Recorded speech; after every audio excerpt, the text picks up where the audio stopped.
अच्छा जी, मैं आपकी बात से पूरी तरह सहमत हूँ। बिल्कुल गुस्सा बढ़ेगा और उसका खामियाजा भी भुगतेगा कौन, ये भी आप जानते हैं। अभी मनोज जी ने एक बात बताई, उनकी बात से मैं पूरी तरह से संतुष्ट हूँ कि वास्तव में हमें रखा किस लिए गया, हमारा काम क्या है।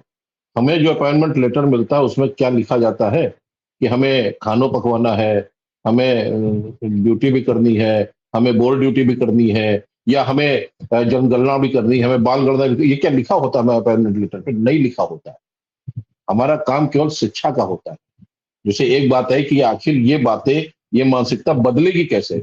बिल्कुल बदलेगी, मगर वो निर्णय आज के युग में सरकार का कोई भी नुमाइंदा नहीं कर सकता।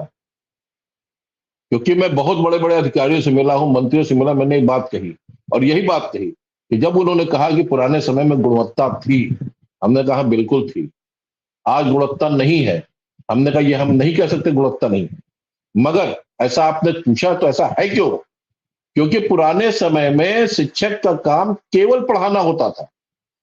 पढ़ाई के अलावा कोई काम नहीं होता। वो सुबह से लेकर शाम तक, जब तक विद्यालय का टाइम है, वो बैठ के उसी गांव क्षेत्र के आसपास का होता था, 4 से 8 किलोमीटर की दूरी पे होता था, पूरा समय देता था, बच्चों को पढ़ाता था और मजबूत बनाता था।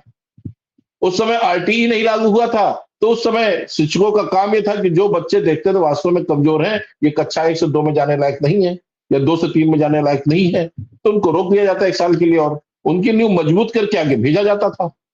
अब क्या है, चाहे जैसा हो, आप जैसा करो, उसको फेल नहीं कर सकते हो, उसको आगे बढ़ाते रहो। काम इतना है कि पढ़ाई के अलावा सारा काम सुबह से लेकर शाम तक केवल काम आप करते रहो।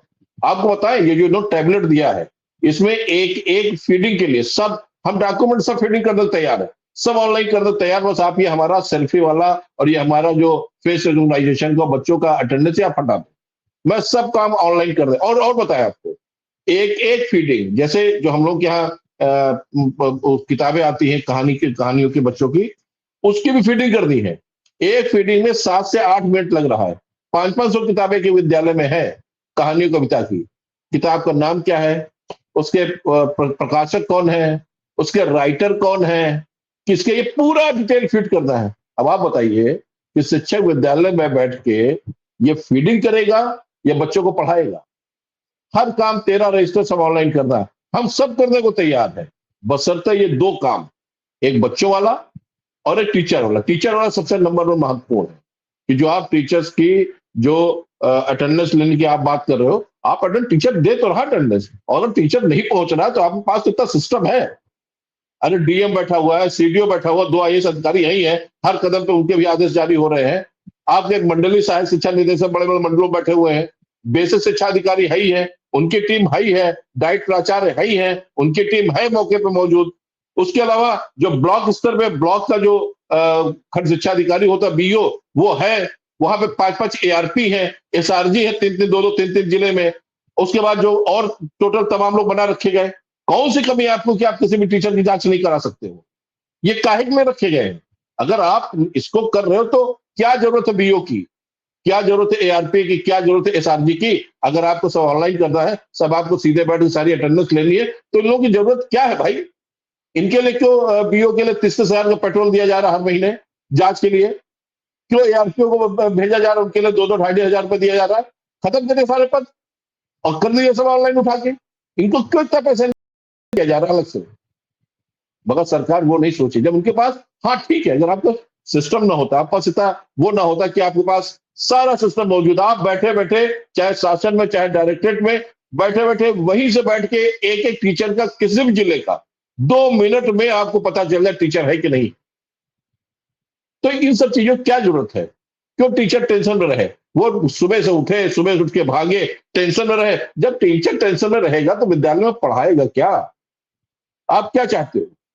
आप किस टीचर को विद्यालय लाना चाहते हो? अरे आप उसको स्वतंत्र छोड़ दो, आप देखो अच्छा करता है कि नहीं करता है।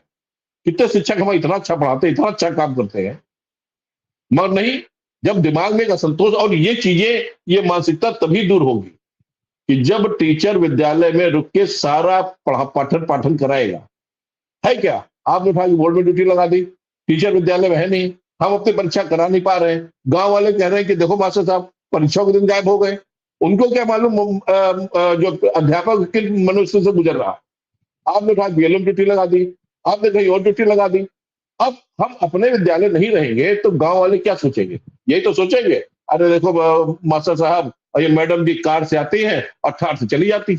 उनको क्या मालूम हम लोग को कहाँ दौड़ा जा रहा है। और हर महीने बैठक लगाना, हर महीने आपको रोज रोज हर दूसरे तीसरे दिन कोई ना कोई सूचना आपको देना।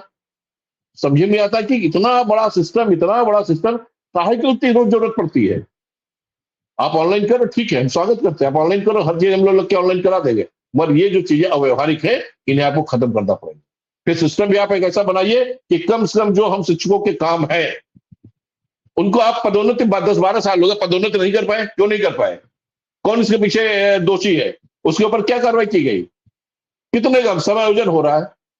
कितनी मुश्किल से कितने कितने, अब आप खुद सोचिए कितने कोर्ट केस होते हैं। ये कोर्ट केस किसी कमी से होते हैं? शिक्षक कमी से होते हैं क्या? जब आप उल्टा सीधा ऑर्डर निकालोगे, अब अभी जब विद्यालय खुलना था तो इन विद्यालय खुलने में एक बार आदेश आया कि विद्यालय 8 से 2 चलेगा। दूसरा एक आदेश आता है कि नहीं 7:30 से 1:30 बजे तक चलेगा। फिर एक तीसरा आदेश आता है कि नहीं 8 से 2 चलेगा। अरे समझ में नहीं आता कि आपस में सब एक नहीं है, कि कोई आदेश कुछ निकल रहा है, कोई आदेश कुछ निकल रहा है, और हम लोग सबसे बड़े गुनाहगार है। अरे ये सोचिए, आप वहां भी तो देखिए जहां जो काम कर रहा है, क्या जितने हमारे अधिकारी जिले के, क्या जितने ब्लॉक के समय से पहुंच जाते, समय सिग्नेचर हो जाता है। कभी किसी बहाने हमारे गार्जियंस, हमारे टीचर्स उनसे मिलने के लिए परेशान रहते हैं, जब जाइए है ही नहीं सीट पे, बाबू है ही नहीं सीट पे। एक एक पत्रावलियां ब्लॉक से लेकर जिले तक बाबू 6-6 महीने दबाए रहता है, कोई कार्रवाई नहीं होती इसके ऊपर। जब पैसा दिया जाता है तब पत्रावलियां बढ़ती है, वो कौन देखेगा? तो इतनी सारी चीजें हैं जिसपे इन विभाग के अधिकारियों की निगाह नहीं है। उनकी निगाह है तो केवल शिक्षक पर। शिक्षक क्या है? शिक्षक की नकारा है, शिक्षक उसमें चलता है, शिक्षक उतनी तनख्वाह, अरे शिक्षक तो तनख्वाह से सहारे चलता है। शिक्षक कौन सा वसूली करता है? कौन सा उसको नंबर 2 का पैसा मिलता है? कौन से जा जाके समय समय वसूली करता है? मन निगाह शिक्षक पे है। और हर कर्मचारी, कौन ऐसा व्यक्ति है ऊपर से लेकर नीचे तक शिक्षकों को छोड़ के जो बहुत ईमानदार है? कौन ऐसा? कोई ईमानदार नहीं। बस यही है, आप खुद देख रहे होंगे रोज रोज कहीं ना कहीं एंटी करप्शन द्वारा किसी ना किसी जिले का बाबू 20,000 घूस लेते पकड़ा गया, एंटी करप्शन वहां पे 25,000 घूस लेते पकड़ा गया, वहां लेखाकार को घूस लेते पकड़ा गया, वहां पे दूसरा बीआरसी बाबू पकड़ा गया। रोज कहीं ना कहीं से आ रहा है। फिर भी नकारा कौन है? शिक्षक। वो लोग नकारा नहीं जो पैसा ले रहे हैं। कभी रोज कहीं ना कहीं कुछ ना कुछ दिखाई पड़ता है। अब आप कहेंगे 10-20-25 हमारे पास केसेस रखे हैं जो बाबू पकड़े गए, सब मैंने कलेक्ट करके रखा है, मैं आपको भेज दूंगा।